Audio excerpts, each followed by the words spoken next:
he started having flu-type symptoms. And I kept taking him to the emergency room, and they kept telling me, we don't see anything wrong with him. And something told me, let me take him back to the oncologist. Took him back to the oncologist, found out that the cancer had came back. But this time it spread to his lungs in that area. At this time now, my son is a freshman at Urban Prep High School on 63rd.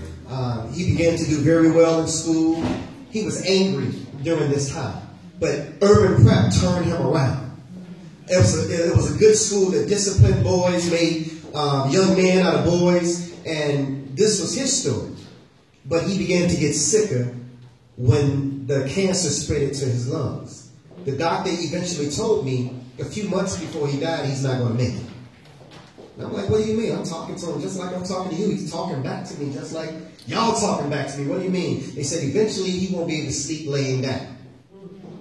Eventually he's going to have to sleep sitting up. Eventually he's going to need oxygen. Eventually these things will happen. We're going to have to put him on things that's just going to have to make him comfortable. You need to be making plans. You need to be prepared.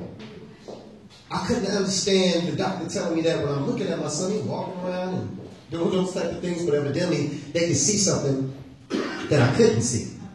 And so, to make a long story short, September the 3rd, 2008, I lost my 15-year-old son from osteosarcoma cancer.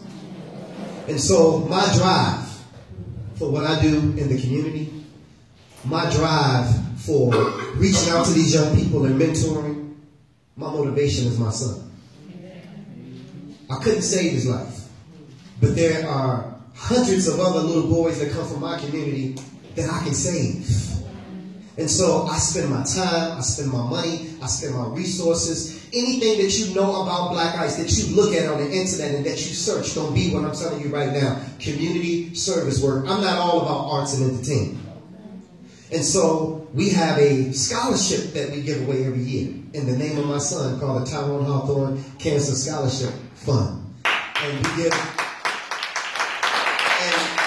we have no sponsors or none of that stuff. I take a little bit of money off of every show that I do, and I save it up until June when we give that donation to Urban Prep, and we've been doing it now for 5 years. So I can't lie that I was angry with God when my son died. There's phases that you go through when you have that kind of loss. I lost a parent, but it wasn't nothing like losing a child. Not somebody that I raised or reared from a child. Not somebody whose diapers I changed. Not somebody who I taught how to ride his first bike. Not somebody that I mentored, coached, and counseled. God, you have to explain this to me. I'm angry. We weren't on speaking terms for me. I said, God, out of all the people that you had to choose from, the drug dealer, the gangbanger, those who are out there murdering, killing, and raping, why did you have to choose my 15-year-old son? You had to explain that to me. There were some people even came up to me and said, were you sure that it wasn't something that you was doing that caused God to? People say stupid kind of stuff. And so I began looking in the Bible and I began researching for answers, and I just wanted to be comforted with that loss, and God needed to show me something. As a result of looking in that book, as a result of looking in that Bible, and I've been, my foundation is spirituality. I've just never been a religious person. Right. And so, in looking for answers to that, which I did find answers, God gave me something even greater than that. So for the past 6 years, I've had my own Bible radio show. Every Tuesday at 7 o'clock, we teach.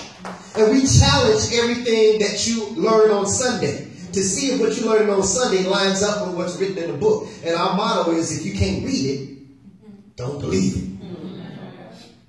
So it's so much that I can tell you, and there's so much that I can say, but I think because I am a poet, it's best for me to tell you my testimony. The name of this piece is called Ego. Everybody say ego. Ego. It's an acronym. Thank you, baby. Love you. It's an acronym that stands for easing God out.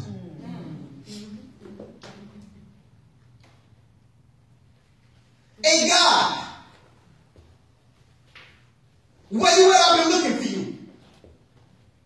Seems like you've been avoiding me or something. And I've been searching for you for years with no answer, just anticipation. And I've been going through this transformation, but every time I call you, God,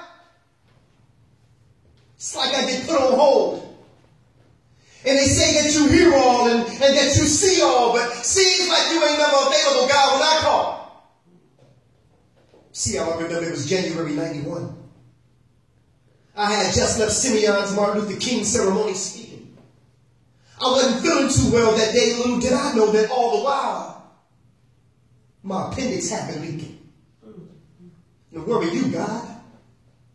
Just when I thought nowhere to be found. And if it wasn't for my son's mother convincing me to go to St. Bernard that night, Black Ice would be here with you at Peggy's birthday right now. And where you at, God, that morning when I went to work and when I got to 123rd and Kedzie, right by the cemetery, this lady ran the lights.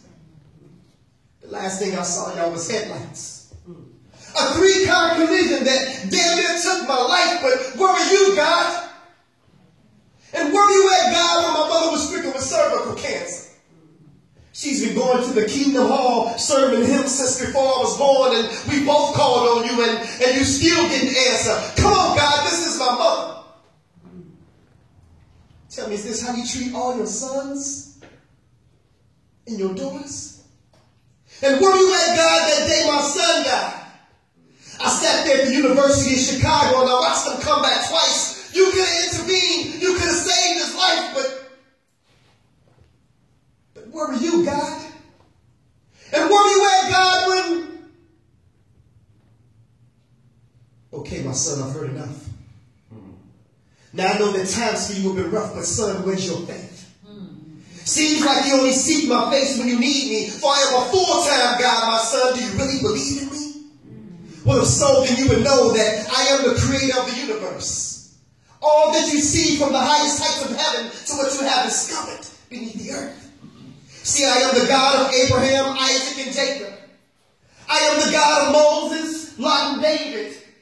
I am the one who made Solomon wise. I put Noah in the ark before the waters could rise. I gave Samson the strength to destroy the Philistines with no eyes. I am that smooth stone that David slung that smote Goliath in the head. The cracks that covered the walls of Jericho, the same one that rose Lazarus from the dead. I am the blood of the lamb of the doorpost that kept the children of Israel safe from harm. Even the staff from Moses' right arm. And I gave it the power to split the Red Sea in half. Shall I go on? Please forgive me, Father. He said, no, son. I already have. But see, like Jonah, you've been running from your mission. I've been trying to reach you and speak to you for years, but your ego just wouldn't let you listen. When your appendix was spreading poison through your body, I was the voice that spake to your sons while the warning you. And do you remember what you promised me, my son? Yes, Lord, I do. I promise you that if you allow me to make it through, then I'm going to turn my life over to you. But what did you do? You continued to play. So I spoke to you again in the form of a 3-car collision, but I allowed you to walk away that day. And have you ever asked yourself the question why the accident was by gravesite? I was showing you that the road that you were traveling on ended at the cemetery if you didn't change your life. But you still didn't listen.